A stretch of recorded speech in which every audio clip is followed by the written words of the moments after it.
Travis sat in his first-class seat with a ticket clutched tightly in his hand, his eyes fixed on the small screen before him as if trying to escape the heavy silence of the cabin. He was only 16 and had flown many times with his family in private jets, but this time he was on a commercial flight, with only his longtime caretaker Brenda for company. Though he dressed in plain navy hoodie, jeans, and sneakers, the subtle pride of his heritage shone through his quiet demeanor, yet no one could have guessed that the very first encounter on this flight would spark a confrontation that would change everything. From the moment they boarded, the atmosphere had grown tense. A stern flight attendant named Cheryl, with her sharp cheekbones and severe expression, scrutinized Travis in a way that went well beyond protocol. Not only did she accuse him of sitting in the wrong spot, but behind her cold eyes lay a smoldering prejudice that hinted at a deep-seated bias fueled by racial disdain. Brenda tried to explain that the seat was booked under his name by his proud father, a man who not only owned the airline, but also carried an air of dignified authority. But Cheryl, unmoved by polite clarifications, dismissed their ticket and calmly directed them to move, her tone growing icily harsh with every word. In front of the attentive yet mute onlookers, Cheryl's cruelty escalated abruptly. Without any sign of remorse, she struck Travis with a sharp slap that echoed in the spacious cabin, leaving him stunned and reddened in a public humiliation that cut deeper than any physical blow. The passengers exchanged uneasy glances, their discomfort mingled with a dawning realization of the injustice unfolding before them. Brenda's heart pounded in protest as she knelt to comfort Travis with trembling hands, her voice barely above a whisper as she promised him that justice would be served. Then, as if summoned by fate itself, a tall man in a dark suit emerged from the back of the cabin. Travis's father, now known as Preston Carter, had been silently observing the entire ordeal, and his eyes blazed with a steely resolve. In that moment, the tone of the flight shifted dramatically from one of passive observation to a brewing storm of righteous indignation. Preston's measured yet forceful confrontation with Cheryl left no doubt. He was not merely a wealthy airline owner, but a man determined to dismantle every shred of discrimination and abuse faced by his son. His voice remained calm and even, yet every word dripped with the promise of retribution. He demanded that the captain be summoned immediately and declared that Cheryl would face severe consequences for her unforgivable behavior. Every passenger could feel the gravity of the situation as whispers of disbelief and sympathy for Travis filled the cabin. The contrast between Cheryl's blatant cruelty and Preston's unwavering authority spotlighted an ancient conflict, a struggle pitting prejudice against justice, cruelty against compassion. Though Travis sat quietly, his heart overflowed with both sorrow and a burgeoning hope fueled by the promise of revenge that now hung heavily in the air. The taste of injustice was bitter, but within that bitterness lay the spark of a cathartic reckoning that would soon unfold in a grand, unmistakable act of accountability. A moment destined to leave every onlooker saying, "Wow, now that was something to behold." Travis never imagined that a single flight would unveil the raw underbelly of discrimination and cruelty so plainly, yet there he was, his first-class seat now transformed into a stage for a conflict that exposed the ugly truths lurking beneath polite facades. The cabin, once a haven of quiet luxury, now seethed with tension as the aftermath of Cheryl's outrageous act of physical abuse slowly rippled through every soul on board. No one spoke up to defend her, and even those who had casually scrolled through their phones earlier now found themselves wide-eyed, their silent stares betraying the shock and indignation that welled up inside. In a moment that seemed to hang suspended in time, the captain's voice echoed from the speakers with an authority that left no room for misunderstanding. The message was crystal clear. Cheryl was to be relieved of duty immediately. Preston Carter, Travis's steadfast and resolute father, had wasted no time taking control. With a calm yet final tone, he instructed Cheryl to retreat to the back of the plane and warned her not to speak to another passenger. Every word he uttered carried a weight that spoke of deep-rooted anger at not only her unprofessional behavior, but also at the racially charged bias that had driven her cruelty. The flight attendant's face fell as she attempted to protest, but her words were choked off by the crushing silence that replaced the usual hum of casual conversation.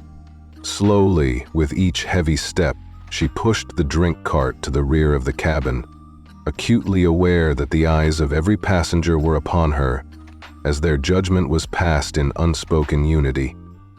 Brenda, who had stood beside Travis moments before, took a shaky breath and looked tenderly at him, her eyes filled with concern as she asked if he was all right. Travis managed a small, almost imperceptible nod, his voice scarcely above a whisper as he replied that he did not know his father was on board today. Brenda, ever the gentle caretaker, offered a soft smile and remarked that his reserved nature was his way of keeping people honest. Yet behind that tender reassurance lay a seething fury that Preston Carter was determined to unleash in the name of justice. Sitting down next to his son, Preston's eyes momentarily softened as he consoled Travis, praising him for handling the situation better than most grown-ups would have. But even as he showered his son with kind words, an unmistakable undercurrent of righteous indignation pulsed through his every syllable. A nearby passenger, a man wearing a modest gray sweater, mustered the courage to speak up, apologizing for not having intervened sooner. Preston's curt response, instructing the man that action should have been taken earlier, resonated with a stern reminder that silence in the face of prejudice was a crime in itself. Meanwhile, Cheryl, now relegated to a seat at the very back of the plane, sat with her eyes fixed on her lap, like one who had lost everything she had relied upon. The once authoritative flight attendant found herself stripped of her power, condemned by her own actions and the undeniable evidence of her bias. Behind her, two other crew members exchanged hushed whispers, their eyes betraying both regret and fear. In the front of the cabin, as Brenda passed Travis a bottle of water and he gingerly sipped, the atmosphere had irrevocably shifted. Power had left the uniform of the crew and now resided solely in those who believed in decency and fairness. Travis, with a swollen cheek and a wounded spirit, reached into his backpack and retrieved a letter his father had written to him before the flight. Unfolding it carefully, he read the final line once more, a line that now carried a depth of meaning he had only just begun to comprehend. "You are stronger than they think. Never forget who you are." As the plane cruised silently above the clouds, the tension within the cabin persisted, binding everyone together in an unspoken pact of justice. Passengers would steal glances at the front, their eyes darting between Travis and Preston, as if silently vowing that what had happened would not go unanswered. Brenda pulled a warm blanket over Travis's legs and whispered words of comfort in his ear, her tone laced with both compassion and determination, while Preston's steady gaze confirmed that the fight for dignity was far from over. In a stark corner of the cabin, Cheryl sat with trembling hands and shallow breaths, grappling with the full force of her miscalculation. For years, she had prided herself on her efficiency and authority, never having encountered a situation where her prejudices were so blatantly exposed. Now, every minute that ticked by magnified her own inner torment as memories of every biased decision and every dismissive glance resurfaced. As she watched a younger attendant named Grace, who had clearly borne silent witness to every wrong turn, try to gently prod her with questions about her decision-making, Cheryl's throat tightened. Grace's quiet yet pointed observations, reminding her that she had questioned a boy's ticket yet never doubted a man in cargo shorts, cut through her bravado like a knife. With no words left to defend her actions, Cheryl was forced to confront the painful truth that her own prejudices had not only caused harm, but had also undermined the very principles of fairness that the airline had committed to uphold. Meanwhile, in the cockpit, the captain concluded a brief call with ground control and exchanged a steady nod with his co-pilot. Security had been alerted, and as officers were being sent to meet the plane at the gate, it became abundantly clear that the repercussions of today's events would extend far beyond the confines of the cabin. Back in the first-class section, Travis leaned his head against the window, his mind a tempest of conflicting emotions. He whispered to his father in a moment of poignant vulnerability, questioning whether the outcome would have been different if his appearance had defied Cheryl's narrow expectations. Preston's silent response was enough to reassure him that this was merely the beginning of a much larger reckoning. Determined to secure indisputable evidence, Preston picked up the cabin phone once more and contacted the flight manager on the ground. His voice was firm and unsparing as he demanded that all video footage, accompanied by passenger statements, be retrieved and scrutinized in detail before the flight landed. "We are not just going to hold her responsible," he said, his words resonating with the promise of systemic reform. "But I will make sure every soul learns the consequences of such unforgivable actions." His declaration left no doubt that revenge, or at least a form of resounding retribution, was on the horizon. A response so grand and undeniable that it was bound to leave every onlooker both shocked and, in a way, vindicated. As the minutes slipped by, the transformation of the cabin was palpable. The oppressive silence that had once smothered every whisper now seemed to hum with an undercurrent of respect. Even though Travis still bore the scars of humiliation, his gaze grew steadier with each passing moment, his silent introspection a testament to his underlying strength. Across the aisle, Brenda's protective glances mingled with quiet encouragement, affirming that despite the day's events, a greater justice was in motion. And with every step that Preston took toward the middle of the cabin, every instruction he delivered to the remaining crew resonated with a clarity that bridged personal pain and systemic injustice. Preston's calm yet forceful address to the gathered crew was like a masterclass in accountability. He spoke not with threats, but with the truth, that every passenger deserved dignity, regardless of appearance, background, or the color of their skin.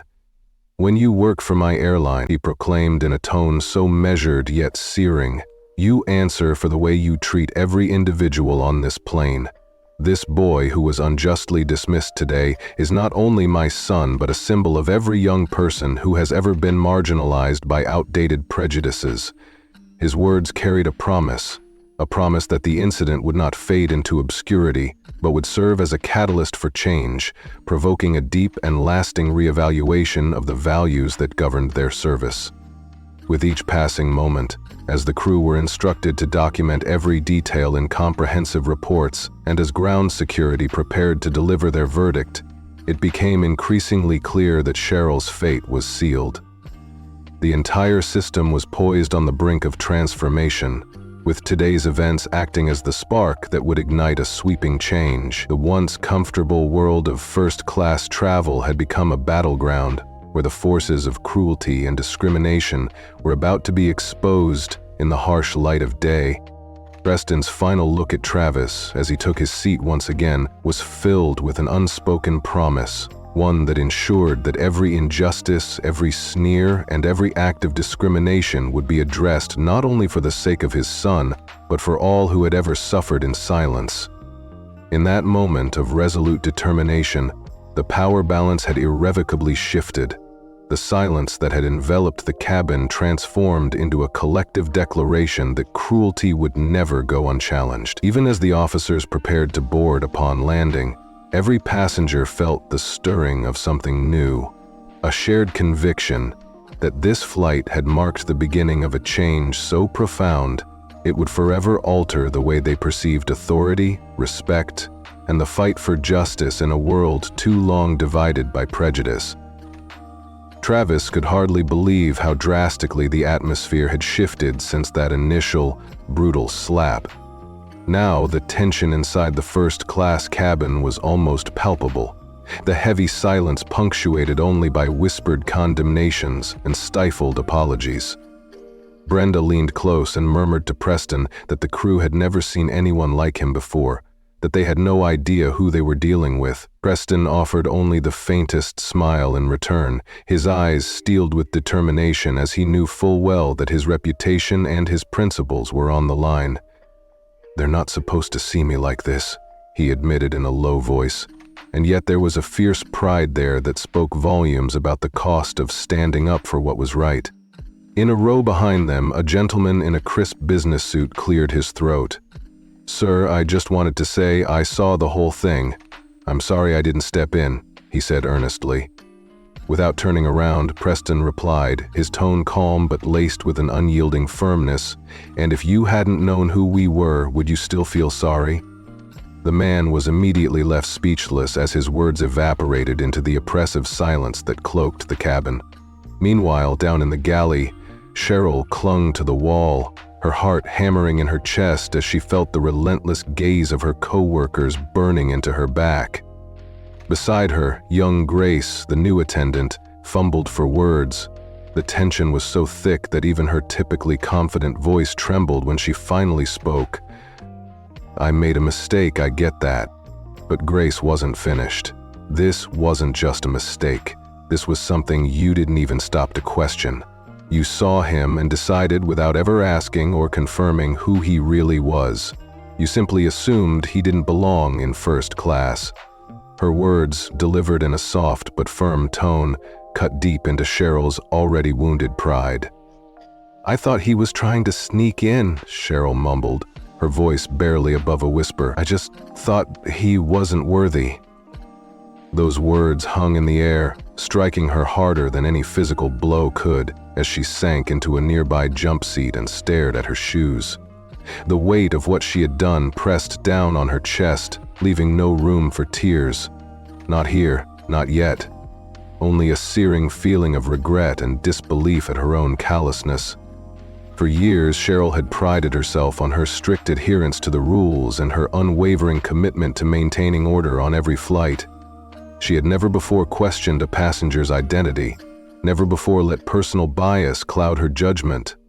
But this time, her preconceptions had betrayed her, and she was now forced to reckon with the fact that her pride had led her to demean an innocent boy. The realization struck her with brutal clarity.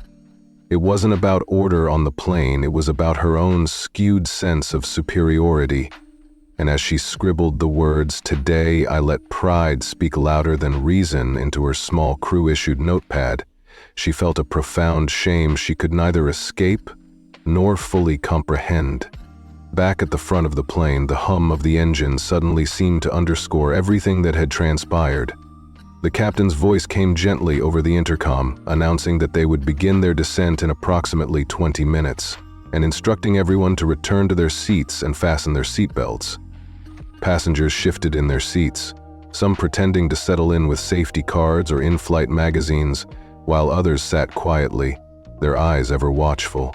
Preston leaned toward Brenda, speaking softly but with unyielding authority.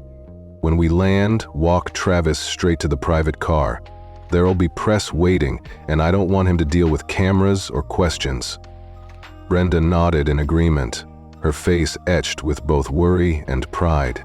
Travis, who had borne the weight of humiliation and injustice with as much composure as a 16-year-old could muster, now sat with his head bowed against the window. His eyes, though filled with a quiet sadness, carried an unexpected glimmer of resolve. Later, when he quietly confided to his father, "I was just sitting here, and she didn't even say anything to the man sitting across from us. He looked like he had just woken up in a laundromat." His voice was so soft that only Preston and Brenda could truly hear. Preston's jaw clenched as he acknowledged the truth of his son's words. "You gave her truth," he said, his tone mixing tenderness with unrelenting determination. "And now she has to live with that. You didn't give her what she expected, and that alone will haunt her long after today." There was a bittersweet quality to those words, for while they brought a measure of vindication, they could never fully erase the sting of that fateful blow on Travis's cheek.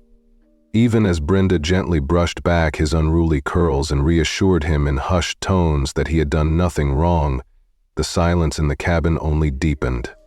It was a silence fraught with tension, a collective acknowledgement that something irreparable had occurred. A violation not just of the boy's dignity, but of the very principles of fairness and decency that bound them together as human beings. In the rear galley, Cheryl continued to wrestle with her conscience. Her hands trembled as she glanced at her notepad, where she had already recorded her regretful confession. her vision blurred as she tried to process the enormity of her mistake.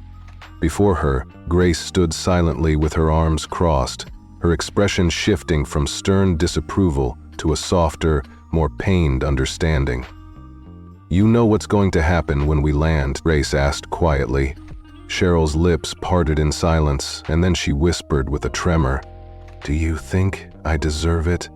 Grace hesitated before replying, "It's not about what I think. It's about what you did." Those words cut deeply, and Cheryl's eyes welled with tears, a physical reaction to the realization that she had never been given a chance to truly know the people she was meant to serve. The tension continued to ripple through the cabin as the descent began. The captain's earlier warnings took on a new gravity when he informed everyone that security had been dispatched to meet the plane at Gate 4. "They're coming for her," a voice in the back murmured, and suddenly every passenger felt the imminence of consequences that would disrupt the complacency of their usual travel experience. Preston's gaze hardened as he listened to the captain's update.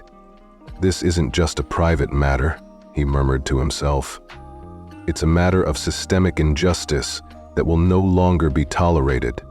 As the wheels touched down with a muted thud, the already charged atmosphere exploded into a silent promise of retribution. Preston remained seated, refusing to leave his post, for he was determined that every person who had turned a blind eye and every person who had wronged his son would be held accountable. "I'm not walking off this flight until everyone who needs to answer does," he told Travis softly, his voice carrying the weight of a man who had spent years fighting for respect in a world that too often overlooked the dignity of those who were different. Even as the cabin doors began to open and security officers made their way onto the plane, Brenda reached over and gently cupped Travis's cheek, affirming that despite everything, he had stood tall. "Your father is right," she whispered softly. "What happened to you today was wrong in every way, but you showed a strength that most wouldn't even dare to display." Travis, though not overtly defiant, felt a deep-rooted change stirring within him. A quiet, resilient determination that had been forged in the fire of injustice. Across the aisle, a woman in a navy blazer leaned over, her voice soft but imbued with certainty as she said, "Your bravery is something most people only dream of." Her words were a balm to Travis's battered spirit, even as he struggled with the raw wound of that degrading moment. Yet, even as he listened, he couldn't help but reflect on the crushing weight of an unasked question. A question that echoed in his mind. What if his appearance had led to a different outcome? What if the look on Cheryl's face had been filled with understanding rather than scorn? Every detail in the cabin, from the quiet admonitions whispered by passengers to the stern yet measured orders given by Preston, spoke of a reckoning that was far from over. In that final stretch before disembarkation, it was clear that the actions of one bigoted flight attendant would not be swept under the rug. Instead, her misdeeds would serve as a catalyst for sweeping reform, a dramatic shift that promised to reshape how every crew member and every passenger would be treated in the future. As the security officers prepared to escort Cheryl away, her eyes met Grace's one last time. There was no anger in Grace's look, only the somber knowledge of the cost of prejudice, a lesson that would haunt Cheryl for years to come. And as the officers took Cheryl away, Preston turned his attention back to his son, whose quiet dignity in the face of unspeakable injustice had ignited an irrevocable change. "Today, you've given everyone a clear message," Preston said softly, his voice steady and resolute. "No one has the right to decide who belongs based on looks or assumptions. I promise you, we will see that this injustice is avenged, not with reckless fury, but with a measured, resounding declaration that every person matters." Travis listened, his heart heavy yet filled with a growing determination. He understood that the journey ahead might be fraught with challenges, that the scars of this day would not fade easily. But in that moment, wrapped in the quiet strength of his father's conviction and the tender support of Brenda's care, He realized that his life was about to change forever. The sting on his cheek was a mark of the day he had been wrongly judged, but it would also become the symbol of the day when the tide of prejudice was finally turned.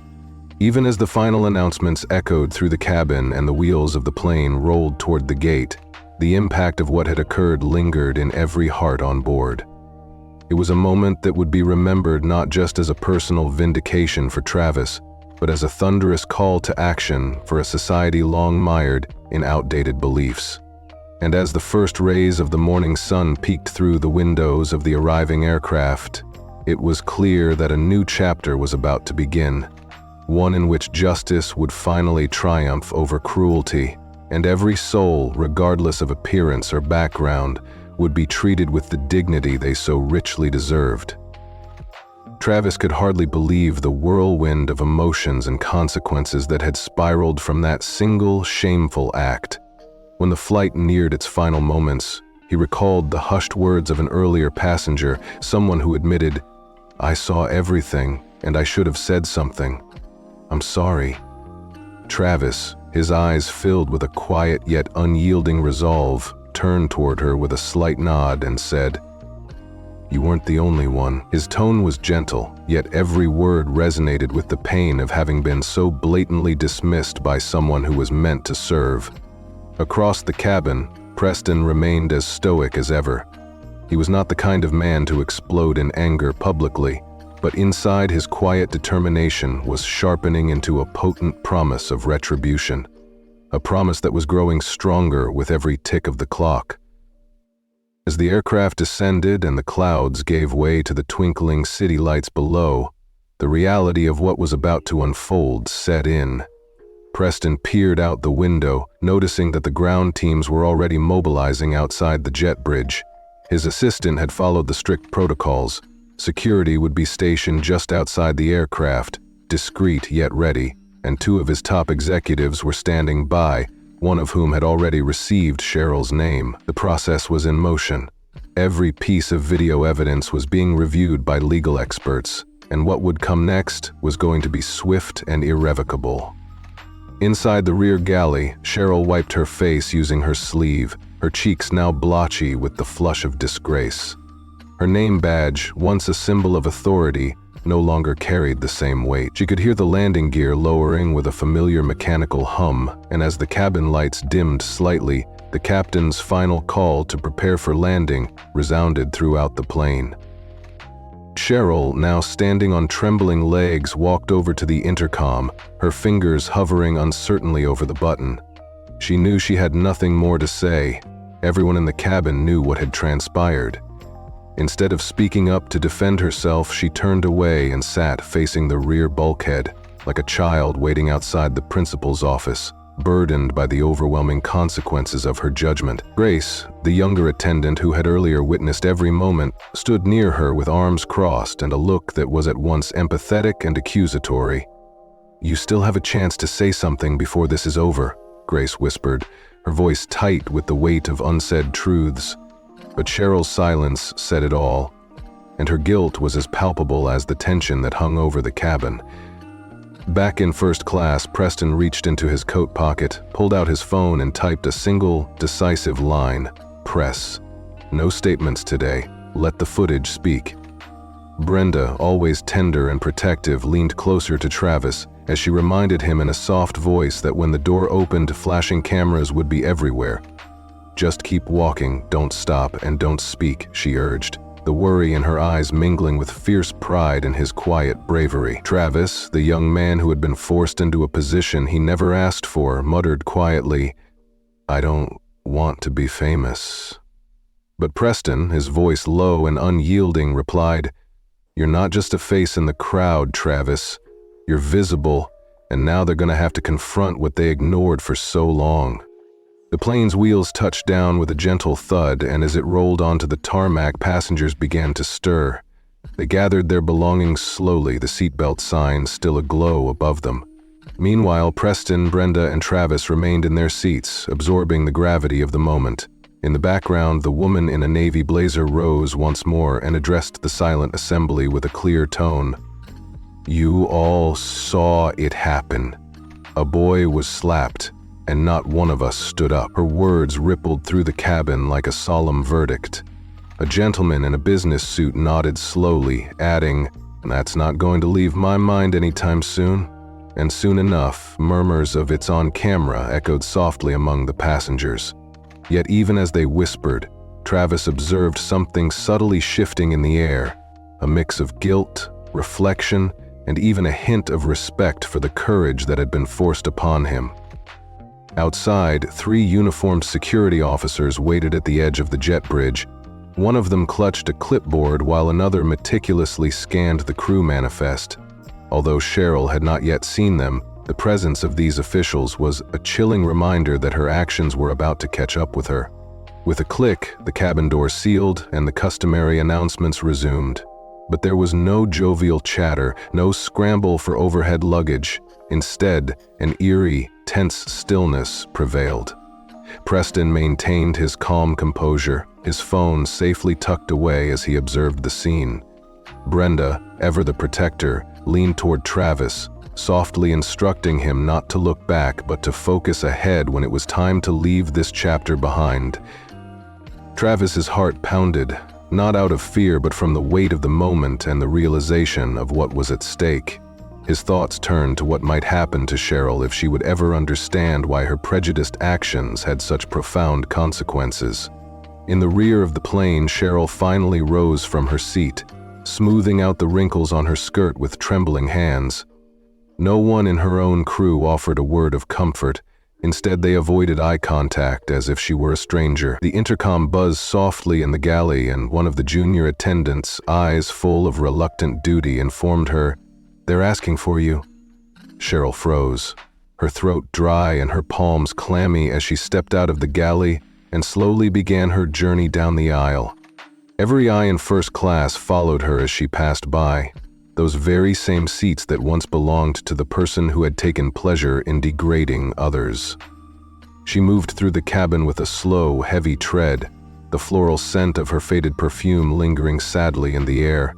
Travis, sitting quietly, could still recall the searing taste of that first blow, and his heart ached with the realization of what prejudice had cost him. At the front of the plane, 2 airport security officers and an airline operations manager in a dark blazer intercepted her. The manager, speaking in a practiced calm, stated, "Ms. Dawson, you are being escorted off this flight per direct instruction from executive oversight. You are to remain present for a formal review and incident report. Please cooperate fully." Her voice cracked as she managed a quiet "yes, sir," and a murmur of disbelief ran through the cabin. No one followed her as she was led away. She walked alone, a solitary figure burdened with the consequences of a decision made without a single question. An elderly man seated in row 2 called out softly to Preston, saying, "I have flown with this airline for years, and I've never seen anything like this before." Preston's response was measured and heavy with finality. "That's the problem." The man nodded, and the murmurs faded as the line to disembark began to form. Yet in this line there was no rushing, no desperate scramble to escape. Instead, there was a profound sense of solemn respect. An invisible curtain now separated Preston, Travis, and Brenda from the rest of the passengers. A quiet acknowledgement that what had transpired was not just a momentary lapse, but a seismic event in the struggle for dignity and justice. As the woman in the navy blazer inched closer to the trio, she offered a gentle reassurance to Brenda and Preston. "I hope your son knows he did nothing wrong and that what happened was seen. Really seen." Brenda smiled tenderly, and Preston adjusted his jacket, offering his hand to Travis. With quiet composure, Travis rose from his seat and walked alongside his father and Brenda toward the jet bridge. Every step they took echoed with the promise of accountability and the determination of a man who had built his airline from the ground up. A man who knew all too well what it meant to fight against prejudice in a world stacked against you. Stepping off the plane, the trio was immediately met with a barrage of flashing cameras, the relentless click of photographers capturing every moment. Brenda shielded Travis as they moved briskly toward a waiting black car parked just beyond the doors. At that moment, Travis asked in a hushed tone, Are they all here because of what happened? Preston nodded, his expression unwavering, and said, "They'll tell the story either way. We made sure they get it right." As they climbed into the car, Travis looked out the window and saw Cheryl standing with two airport officials near a service entrance. Her posture was slumped, and even from a distance it was clear that her once commanding presence had diminished into a shadow of regret. As the black car sped away from the terminal, its tinted windows shielding them from the prying eyes of the press, a calm, determined silence settled over the trio. Inside the car, the atmosphere was different, no longer heavy with tension, but filled with intention and the firm belief that justice, however delayed, would soon prevail. Travis stared out at the passing runway lights, clutching his backpack tightly as if it were a suit of armor. Brenda rested her hand protectively on his shoulder while Preston scanned his phone, reading messages from executives and legal advisors. There was no hurried conversation, only the silent understanding that their lives had been irrevocably altered by the events that had transpired on that flight. In that quiet moment as the car merged with the flow of traffic, Travis realized that the pain of that day would never fully dissipate. Yet, in that pain was also the seed of a transformation, a new beginning, where every act of cruelty and every moment of prejudice would be met with a resolute call for accountability. The journey ahead promised challenges, but also the hope that one day, every person, regardless of appearance or background, would be treated with the dignity they deserve. And though Cheryl's fate was now sealed by the unyielding march of justice, the memory of that single, fateful slap would forever mark the day when the tide began to turn, setting in motion a reckoning so grand and unmistakable that no one would ever forget it. Travis sat in the quiet of his mind as his father Preston Carter declared firmly, "No calls until we're home." The air in the private car was thick with unspoken resolve, each passing moment solidifying their determination to see justice done.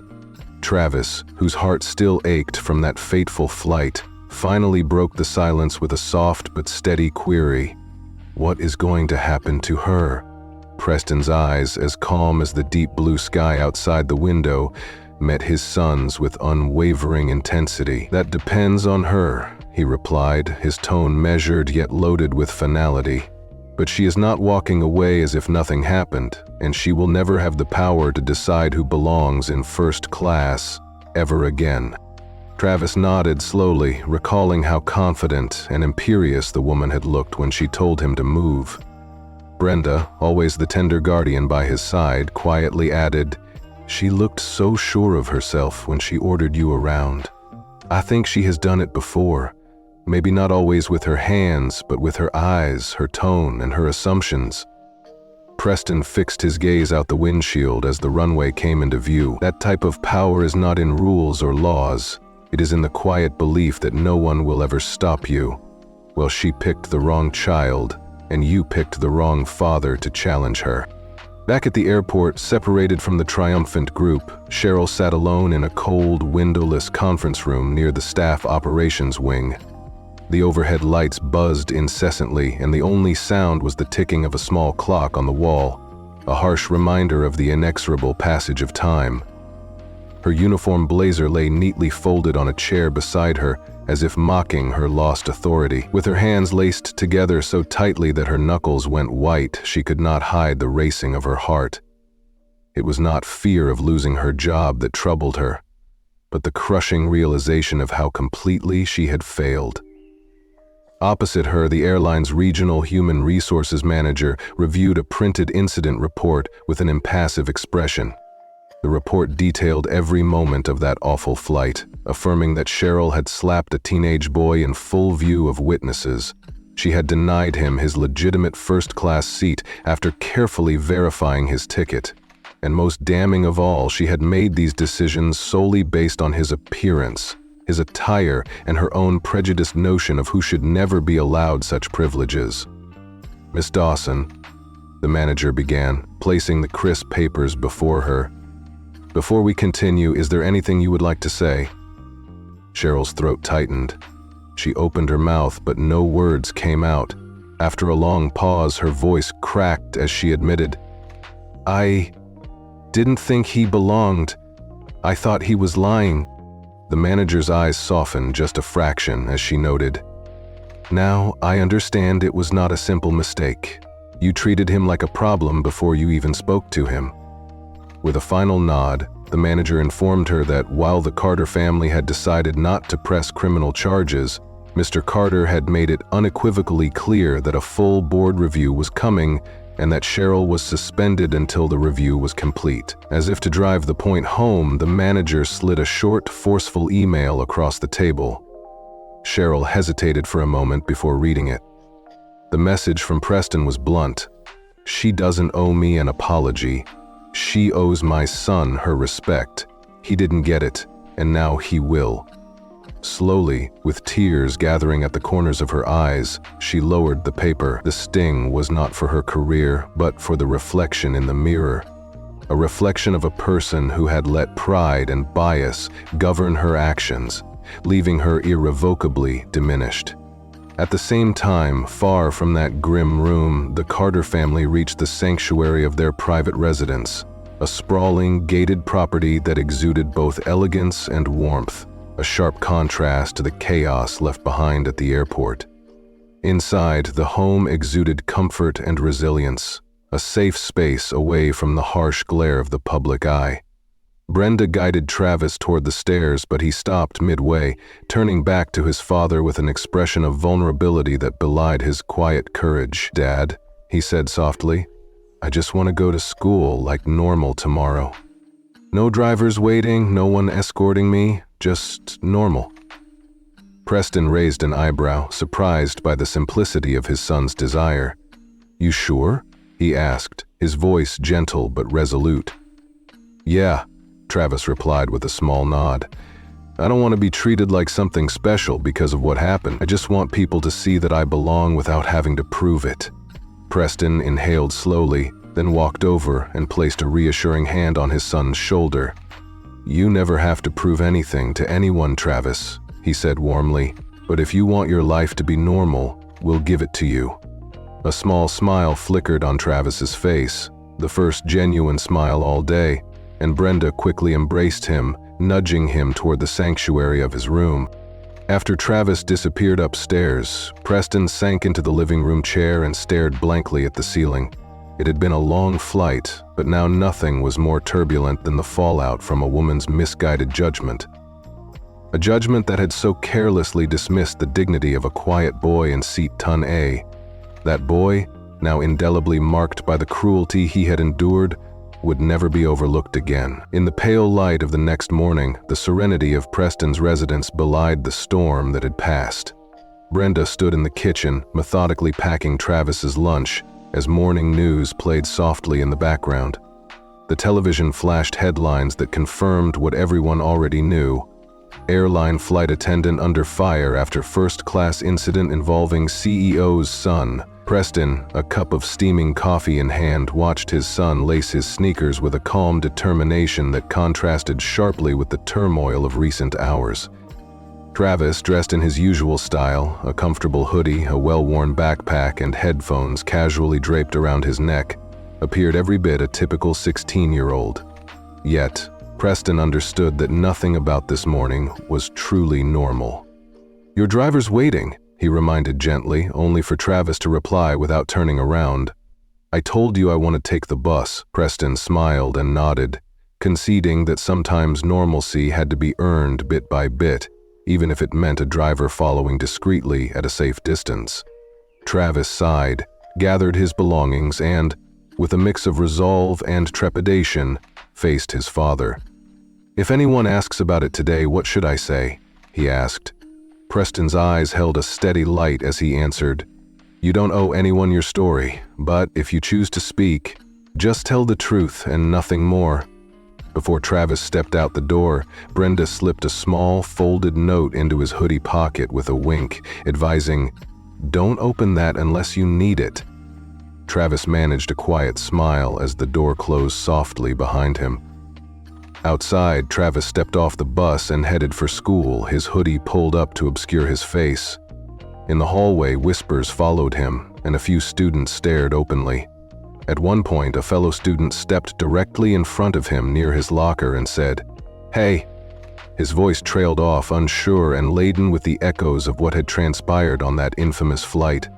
Meanwhile, far above the everyday rhythms of school life, Preston's phone buzzed with messages from the boardroom. Sitting in a stark modern office on the 15th floor of a downtown skyscraper, he joined a video call with 3 top executives. One of them, a tall woman with a pair of glasses perched gracefully on her nose, began reading from a prepared statement. "We have reviewed the footage and gathered passenger testimonies. It is evident that the actions taken by the flight attendant violated protocol at every level." Preston listened impassively, then leaned forward and stated, "This isn't just about one person. It is about the culture that allowed her to believe it was acceptable to treat a young passenger with contempt." The discussion grew increasingly intense as the executives debated the necessary changes. Preston declared, "From now on, I want every single first-class crew member to be personally trained, not only on procedures but on perception. We will have quarterly reviews, anonymous feedback from passengers, and a new reporting system for bias. This is not a temporary press strategy, it is a permanent overhaul." One of the executives shifted in his seat and remarked, "That will require changes to our staffing, structure, and budget." Preston's eyes remained steady and he simply replied, "Change it must be done." The room fell into a contemplative silence as they contemplated a future where such blatant discrimination could no longer take root. Back at school that morning, Travis navigated the hallways with quiet dignity despite the whispers and stares. His steps were measured, reflective of a maturity that belied his tender age. In that moment, he silently resolved that his story would not be defined by the cruelty he had endured, but by the strength with which he chose to rise above it. As he reached his locker, a student approached once more and said with genuine concern, "Hey, I just wanted you to know that what happened was seen. You did nothing wrong." Travis offered a faint smile in return, grateful recognition that even in the midst of pain, there were those who understood and empathized. In a small, dimly lit apartment miles away, Cheryl sat at her kitchen table, now transformed into a reluctant sanctuary of regret. Her uniform hung limply on a chair. Her name badge, once a symbol of pride, now resembled a bitter reminder of her fall from grace. Her phone buzzed with news alerts, but she ignored them. Instead, she opened an apology email drafted the previous night. The subject read, "To the boy I failed," and the body of the email was a desperate, halting confession. "I didn't see you, and that was my problem." Staring at the blinking cursor at the end of her final sentence, Cheryl hesitated, her heart pounding with the fear that it might be too late to make amends. Just then, a new message from Grace popped up. "They're starting mandatory bias training next week. Thought you'd want to know." For a brief moment, Cheryl exhaled quietly, a small spark of hope mingling with her overwhelming remorse. She had been forced to stop and confront her reflection, a reflection that showed a person who had been consumed by prejudice and hubris. And while there was no promise of redemption, something within her shifted. As the day wore on, the reverberations of that infamous flight continued to ripple outward. In the boardroom, the executives finalized plans for a long-overdue cultural overhaul, and outside, in the everyday world of school hallways and morning buses, Travis stepped into a new chapter of his life, one where the sting of that terrible incident would eventually be transformed into a symbol of resilience and change. Preston's determination that justice be served was no longer just about punishing one flight attendant. It was about rebuilding a system that had long been broken by indifference and bias. The incident had sparked a movement, one that promised to redefine how every person in the airline was treated, ensuring that no child would ever again be made to feel unworthy of dignity and respect, simply because of the color of his skin or the way he chose to dress. And so, as Travis made his way through that school day with quiet resolve, the echoes of that turbulent flight continued to remind everyone that the fight for fairness is never over. The changes set in motion that morning would resonate far beyond the confines of first class, altering hearts and minds, one step at a time. Travis's mind was still reeling from the events of that fateful flight, and as his father, Preston Carter, declared firmly, "No calls until we're home," a heavy silence descended over their private ride. The weight of what had happened pressed on every word they exchanged. Travis finally broke the silence in a measured tone, asking, "What is going to happen to her?" Preston, his eyes steady and voice calm yet imbued with quiet fury, replied, "That depends on her. But know this, she is not walking away as if nothing happened, and she will never have the power to decide who belongs in first class again." Travis remembered how arrogant and sure of herself the flight attendant had appeared when she ordered him to move. Brenda, ever the comforting presence beside him, murmured softly, "She looked so sure when she ordered you around. I suspect she has done this before. Maybe not always with her hands, but certainly with her eyes, her tone, and her assumptions."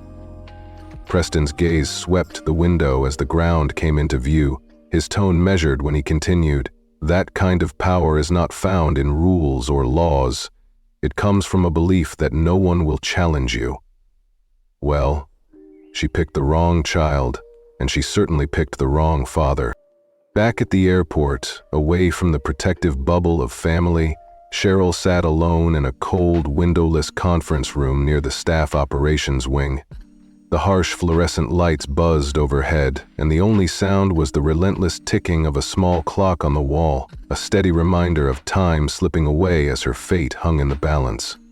Her once proud uniform blazer was folded neatly on a chair beside her, mocking the authority she had arrogantly wielded just hours before. With her hands clasped so tightly that her knuckles turned white, Cheryl could not hide the storm of regret raging inside her. It wasn't so much fear of losing her job as the crushing realization that she had utterly failed in her duty. Across from her, the airline's regional human resources manager reviewed a detailed incident report without flinching. The report left no doubt Cheryl had slapped a teenage boy in full view of everyone. She had denied him his rightful first-class seat after verifying his ticket, all based on how he looked, the clothes he wore, and her own baseless assumptions of who should never be there. "Miss Dawson," the manager began evenly, placing the crisp papers before her. "Before we continue, is there anything you would like to say?" Cheryl's throat tightened and she opened her mouth, but no words came out initially. After a long, painful pause, her voice cracked as she admitted, "I didn't think he belonged. I thought he was lying." The manager's eyes softened just a fraction as she noted, "Now, I understand that it was more than a simple mistake. You treated him like a problem before you even spoke to him." With a final nod, the manager informed her that although the Carter family had chosen not to pursue criminal charges, Mr. Carter had made it clear that a formal review would be forwarded to the board, and that she was suspended until that review was complete. To drive the point home, the manager slid a short email across the table. Cheryl hesitated before reading it.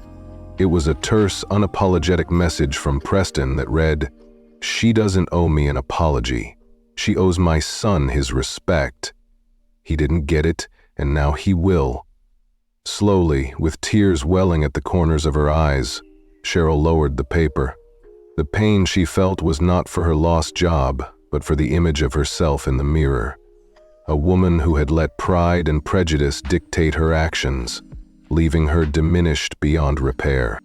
Meanwhile, far from that dismal room, the Carter family arrived at their private residence, a sprawling, gated property that radiated warmth, safety, and dignity. Inside the home, where comfort and respect reigned, Brenda guided Travis toward the staircase, but halfway up, Travis stopped and turned to his father with quiet, trembling determination. "Dad," he said, "I just want to go to school like normal tomorrow. No extravagant drivers, no media following me, just normal." Preston raised an eyebrow and, in a gentle tone, asked, "Are you sure?" Travis nodded, replying softly, "I don't want to be treated special because of what happened.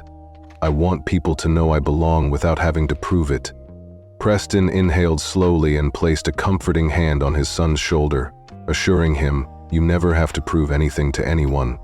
But if you want a normal life, we'll give you that normalcy." For the first time that day, a small smile broke through on Travis's face, a sign of hope amid adversity. Brenda enveloped him in a warm hug, urging him toward his room. After Travis disappeared upstairs, Preston sank into his chair in the living room, his eyes fixed on the ceiling as he reflected on the long, tumultuous day. It wasn't turbulence in the air that had shaken him. It was the realization that the power to bring change lay not in the pomp of uniforms or the assigned seats, but in the simple act of standing up for a quiet kid who had been humiliated in seat 1A. That young man, now marked by cruelty, would never be overlooked again. The next morning's pale sky and the crisp, calm silence outside belied the storm that had passed. In the kitchen, Brenda quietly packed Travis's lunch, while a low-volume news broadcast played in the background. The headline flashed repeatedly: "Airline flight attendant under fire after first-class incident involving CEO's son." Preston stood by the window, a steaming cup of coffee in hand, watching as Travis tied his sneakers with meticulous care. Despite his ordinary appearance, a cozy hoodie, a well-worn backpack, and headphones slung casually about his neck, Travis had become an emblem of quiet resistance. Preston knew that nothing about this morning was truly normal. "Your driver's waiting," he gently reminded him, only to hear Travis reply without turning around, "I told you I want to take the bus." Preston smiled quietly. He understood that normalcy would have to be earned, even if it meant a driver trailing at a discreet distance. Travis sighed, gathered his belongings, and with a mix of resolute determination and lingering trepidation, faced his father. "If anyone asks about it today, what should I say?" he asked. Preston's gaze was firm as he replied, "You don't owe anyone your story, but if you do speak, just tell the truth and nothing more." Before stepping out the door, Brenda slipped a small, folded note into his hoodie pocket with a playful wink, advising him not to open it unless he needed its strength. Travis managed a quiet smile as the door closed softly behind him. At school, the day dragged on with an almost dreamlike slowness. Hallways buzzed with conversations, yet every time Travis passed, the noise seemed to recede, leaving him in a hush that was not of ridicule but of respectful curiosity. At lunch, sitting at his usual table in the far corner of the cafeteria, his close friends Ben, Claire, and Theo gathered around him. Their typical banter was replaced by a reflective silence, and they stole glances at him, their eyes communicating unspoken support and admiration. Finally, Claire broke the silence, her voice low. "It's all over the news, you know." Travis looked up, acknowledging, "I figured. They're showing the video, the part where she slapped you?" Ben added, "And the part where your dad walked up to her like a boss. That was wild." Theo leaned in and asked timidly, "Is it true that she got fired?" Travis cleared his throat before answering with a calm maturity that belied his age. "She got removed from the flight. She's suspended and the rest is still being decided." His voice was steady now, carrying a depth of maturity that made it clear he hadn't asked to become a symbol of courage, yet fate had forced him into that role. "You okay?" Claire asked softly. Travis met her gaze and nodded, though his eyes remained lowered. While Travis was navigating the delicate corridors of his school day, upstairs at headquarters, Preston stood in a sleek, glass-walled meeting room overlooking the city. His arms were folded and his face was unreadable, as members of the airline's senior leadership team sat in near silence while the legal team concluded their briefing. One executive noted, "The press response has been controlled. We've directed media outlets to our formal statement and made it clear that the incident is under review." Preston's tone turned sharp as he interjected, "I'm not concerned about public reaction. I am concerned that something like this could happen under our name, that not one employee, not one witness, stepped in before it became a headline." "We don't fix that with statements, we fix it with proper structure." The HR director cleared her throat and presented a comprehensive policy overhaul that included extended training, behavior audits, and a direct reporting line that bypassed mid-level management. Without hesitation, Preston said, "Approve it and name it after my son." The room fell quiet as every eye turned to him. "Name it after my son, so that every crew member sees it in their training manuals and remembers what this cost," he repeated firmly. No one argued. That afternoon, Cheryl sat in her modest apartment, dressed in a plain gray sweater, her hair loosely tied back. The curtains were drawn and the room was engulfed in a muted silence broken only by the ticking of a clock on the wall. Her uniform, once a source of pride, now hung limply on a chair, and her name badge felt like a curse. Mustering the courage, she reopened the apology email she had drafted the night before. A draft titled, "To the boy I failed." In hesitant, halting lines, she confessed, "I didn't see you, and that was my problem. I took your piece of life and turned it into pain. I can't take that back, but I promise it will never happen again." After a long pause, Cheryl pressed send. The email went not to Preston or Brenda, but directly to Travis. Its simple subject, "From the woman who judged you," carried a bittersweet tone, as the body admitted her error and the irrevocable harm caused by her pride. As soon as she sent it, something inside her shifted. She no longer felt utterly trapped by her past actions. It was a fragile beginning, a moment of reckoning where she felt, if only slightly, unburdened by the weight of her bias. 2 weeks passed, and while the public slowly moved on, the story had left a permanent mark on the airline's culture.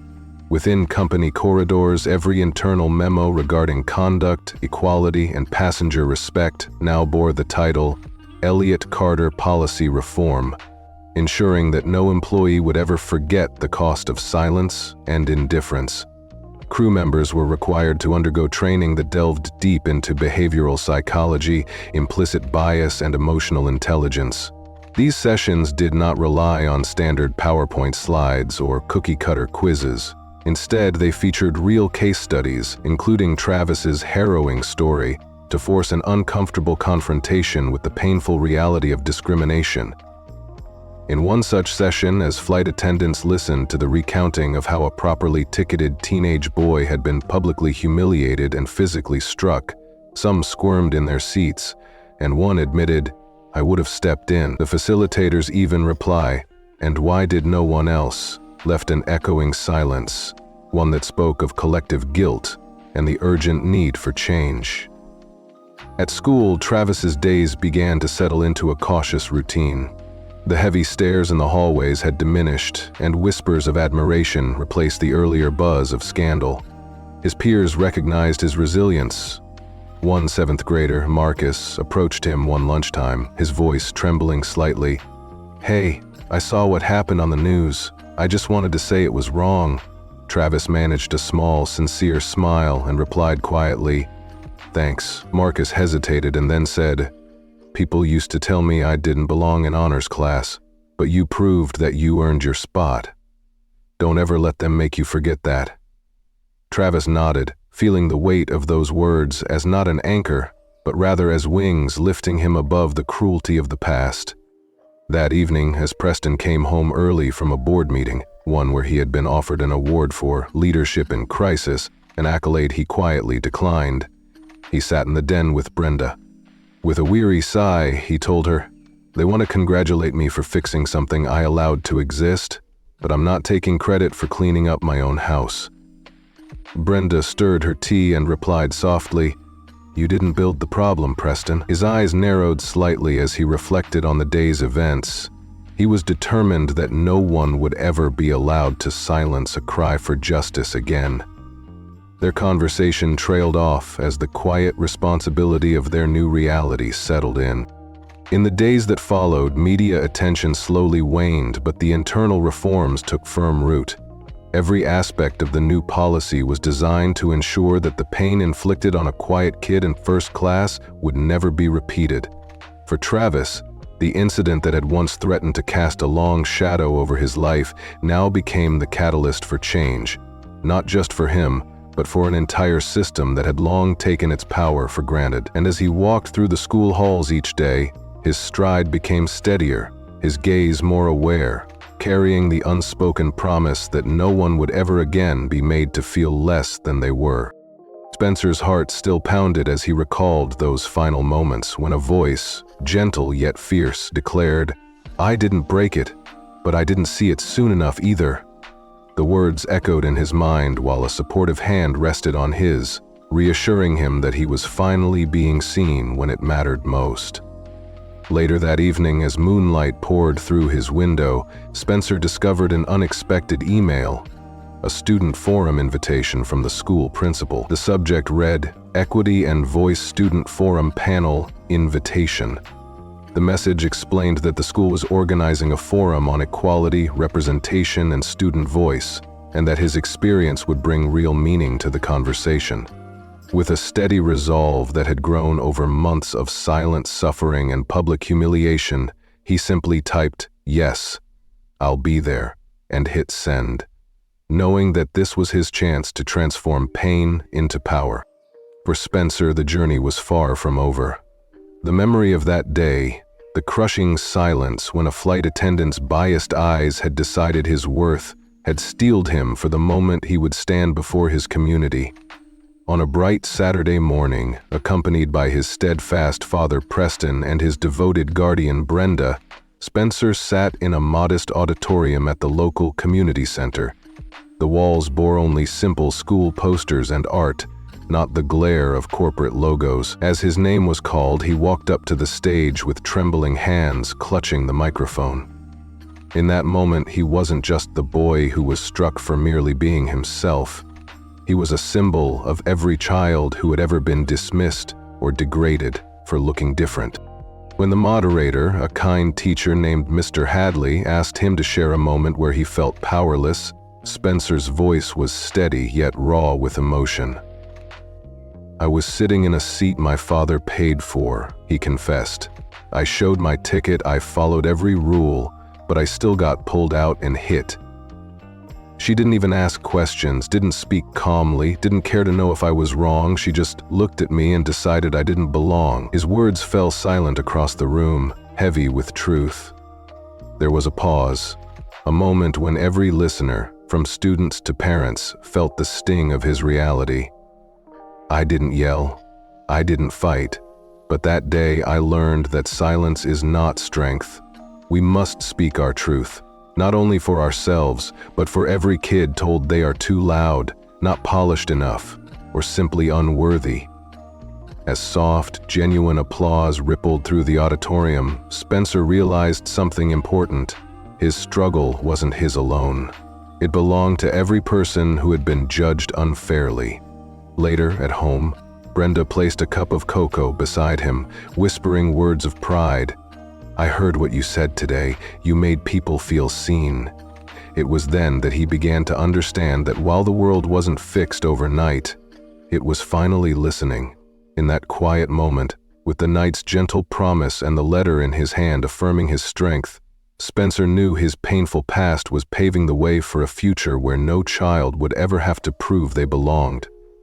Because they already did. Spencer sat quietly that evening, reading the final words of the letter that had arrived with a weight of justice and sorrow. The writer, once known as Cheryl Dawson, confessed in a tone both remorseful and unyielding, "I believed I was fair, that I followed the rules, but I only saw what I wanted." She admitted that, in that moment of arrogance, she lost not only her job, but also the peace, dignity, and trust of everyone around her. "I hope you get all of it back," she wrote, addressing Spencer directly. He folded the letter carefully and placed it in the drawer beside his bed. He felt no satisfaction, no bitterness, only a quiet understanding that this moment, painful as it was, had changed everything. Downstairs, Brenda set the table for dinner with gentle efficiency, while Spencer's father, Preston Carter, arrived in his usual commanding yet weary manner. The family gathered around the dinner table, and though no one spoke of the flight, the air was filled with an unspoken acknowledgement of the injustice that had taken place.